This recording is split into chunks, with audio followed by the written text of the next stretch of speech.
So today's topic is going to be Hanafuda cards, so get ready for another episode of Jacob's Nintendo History Lessons. And this is surprisingly one of the lesser known facts about Nintendo, but they used to produce playing cards back in the late 1800s up through the 20th century. So let's go ahead and dive into this, shall we? Okay, so for starters, I just want to get this out of the way. You guys are seeing Super Mario Brothers gameplay because I wanted to find something that was old, and that took the spotlight off of Nintendo making toys and playing cards, so thanks, Mario. So way back in 1889, there was a man named Fusahiro Yamauchi, and he introduced the idea of resurrecting the playing cards that were known as Hanafuda cards in Japan. And he began the company known as Nintendo Kopai, and its sole purpose to the consumer was to create fun experiences with these types of playing cards. Now, Nintendo was actually not the first one to do this, however, but they were the ones that brought it back and made it cool again. Now, Hanafuda cards were originally created in the 18th century, and this was due to the overwhelming popularity of gambling in Asia, and especially in Japan itself. Now, these cards could be used for a variety of games since they were associated with images, but the name Hanafuda literally just translates to flower cards. But because of the governmental repression, the fad of this died out, but it did not pick back up again until Nintendo came into existence.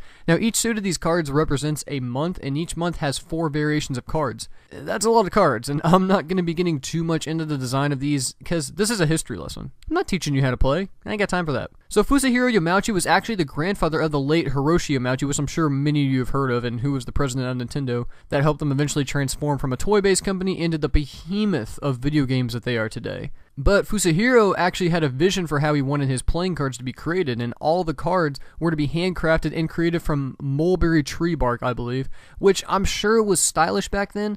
And it probably represented some sort of craftsmanship, so I'm sure people could trust them with it. And it sadly took a long while for this to catch on again, but many gambling parlors began to use these cards in their residences again, so the activity came back strong. Now, Nintendo was making tons with these cards, and Yamauchi was met with much success. And he eventually went on to open up various card shops, and then he created his own games out of it. So you could say he had a happy ending. And Nintendo actually still produces these cards today, at least to a certain extent, because I'm certain it's not for profit. It's probably just in recognition of what they used to represent, and I value that a lot. I really think it's important for people to know and be familiar with history. And if you guys didn't know, Nintendo actually has a special edition Mario set of Hanafuda cards on Club Nintendo, which I don't own, and I need to eventually because they actually look pretty cool. But I just always find myself spending my Club Nintendo coins on the games. And here's a picture of them, though. They look cute. I display them proudly. So I know this episode of Nintendo History was short, didn't have a whole lot to say, but I did want to quickly talk about the Hanafuda cards, so leave all your thoughts in the comments below and let me know.